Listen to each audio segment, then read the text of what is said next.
শুভ দুপুর। আজকে দুপুরে কী কী রান্না করেছি চলো শেয়ার করি। এখানে টমেটো আর কাঁচা লঙ্কা এই দুটো আমি সেদ্ধ করতে চাপিয়ে দিয়েছি। আর এদিকে হয়েছে মাছের ঝোল, আলু দিয়ে মাছের ঝোল ধনেপাতা দিয়ে, বেশ ভালো লাগে খেতে, রুই মাছের ঝোল। আর এখানে ভাত তো হয়ে গেছে, একদম সিম্পল মেনু আর কি। তো পেঁয়াজ কুচি ধনেপাতা কুচি করে নিয়েছি, এরপর টমেটোগুলো আমি মেখে নেব, লবণ আর দেবো কাঁচা সর্ষের তেল।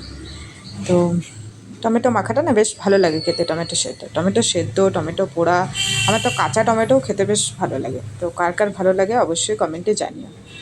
তো এই হচ্ছে আজকের একদম সিম্পল লাঞ্চের মেনু।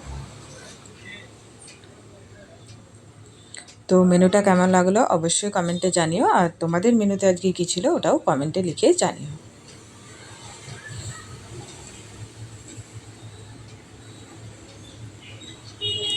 এই টমেটো মাখার গন্ধটা না মানে হেভি লাগে, হেভি যাকে বলে, দারুণ লাগে খেতে। এটা দিয়েই ভাতটা খাওয়া হয়ে যাবে, এতটা ভালো লাগে।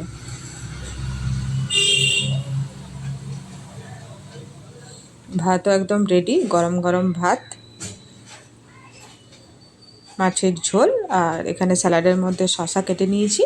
তো এই হচ্ছে আজকের লাঞ্চের মেনু। তো আজকের ভিডিওটা এখানেই শেষ করছি। সবাই ভালো থেকো, টাটা।